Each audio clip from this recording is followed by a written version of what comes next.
sila ang nangakaalipin. Alipinin nila tao hanggang sa kikitain o pasahod ay mababa pa sa lahat ng bagay. Kaya kita nyo kapatid, tunay na hindi patas, umagwid o nasa katwiran ang mga ginagawa nito. Pagkatapos pa niyan, ano pa? Ang mga kalsada ay ating kukonkrituhin o iispaltuhin. Tama nga, di ba? Nagaganap nga, pero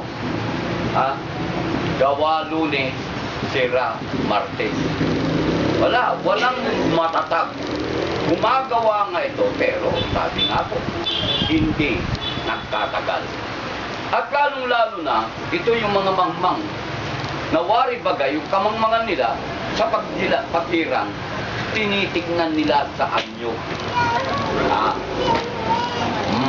Marunong. Yan ang ano eh.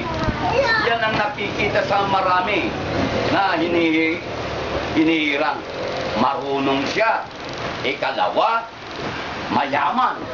Kailan, pag sinabing mayaman, ay hindi na magnanakaw yan. Mas marami ngayon mayaman, nagnanakaw. Bakit kasi? Nagbabayad eh. Pagkatapos na magbayad, pag naluklok na, maniwala ka bang ano? Hindi ko kubrahin yung ibinayad niya. Mas masahol nga yung mayaman eh. At matatapang.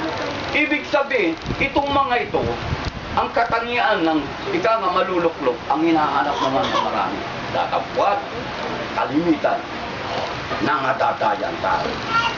Gaya nga nang sabi, mga minaman na kapatid, pag matama ang babangon, nabubuntong hininga o nagtatago ang mga tao. Pero ang magway, kagalakan ang siyang nakapangyayari. Ngayon mga minaman na kapatid, sino-sino maaari mabuting mamumuno sa kapangyarihan ayon sa salita ng Diyos na nangasa sa Biblia. Mga minamahal, ito na po ang ayon sa Panginoong Diyos na karapat dapat po natin ika nga piliin. Yung mamumuno, marapat dapat o mabuting mamumuno sa kapangyarihan ayon sa salita ng Diyos na nangasa sa Biblia.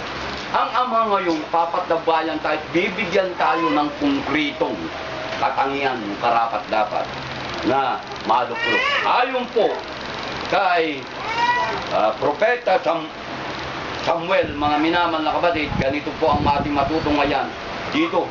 Paano nga po ipapakilala ng Amang Diyos ang mabubuting mamumuno sa ating pong bansa o ika nga po bayan o lungsod. Dito po sa unang Samuel, Kapitulo 16, talatang 7. Ngunit sinabi ng Panginoon kay Samuel, huwag mong tignan ang kanyang mukha o ang taas ng kanyang kataasan, sapagkat aking itinapil siya. Sapagkat hindi tumitingin ang Panginoon na gaya ng pagtingin ng tao, sapagkat ang tao ay tumitingin sa mukha, ngunit ang Panginoon ay tumitingin sa puso. Ito ang sinabi ng Panginoon na ika nga po at tubay niya at lalong-lalo na ipagkakalob niya sa atin ang paghirang na ang mga mabubuti at karapat-dapat na manungkulan. Huwag tignan sa mukha. Gaya nga ni Samuel nang pupuin siya sa isang yung bahay ni David, magulang ni David at mga kapatid, ay inisip kagad ni Samuel nung nakita niya yung kapatid ni David, dahilan matipuno, may kataasan, ang mukha ay talagang maganda, guwapo, kumbaga nasa kanya na. Tatapat sabi nga ng Panginoon, hindi yan, huwag mong tignan sa mukha. Dahilan tititikpil ko siya o hindi ko siya ihirangin. Kaya nga, meron ka pa bang anak? Tanungin mo kung may anak siya. Meron pa doon, namamakul na ikangakawan. Yun si David. Kaya dito, ano ang ika nga po, katangiang karapat-dapat? Dahilan ng Panginoon hindi tumitingin sa mukha. na gaya ng pagtingin ng tao, kundi sa puso. O, ibig sabihin po natin, na gaya ng pinapatalastas ng mga journalist o mga host ng TV, yung subok ng matatag, yung marami ng nagawang magaganda, yun ang karapat dapat. Huwag na huwag tayong titingin, oh, napakagwapo, doktor, ganito, patay. Huwag yung kapatid. Baka madaya lang tayo. Kaya ang mabuting bagay na ipinagkaloob sa atin ng Panginoon upang magkakay, maging idea, upang hawakan po natin, napipiliin at hirangin na mamumuno sa kapangyarihan, unang-una na po. Huwag tayong padaya na tignan ang kanyang mukha o panlabas na nyo. Hindi, yung panloob na nyo. Nagaya na lang, kapatid, ito na naman. Lang ang ating Panginoon ay nagsabi kay Solomon, dahil siya na nga po ang umalili bilang hari sa kanyang ama na si David. Ang sabi ng Panginoon kay Solomon, ano ang hihingin mo sa akin? Ang sagot naman kagad ni Solomon, lahat ibinigay mo sa aking ama. Mabuting puso, mabuting bagay, at tunay na sa lawak ng lupain na pinamunuan ng aking ama, ngayon kahalilin na ako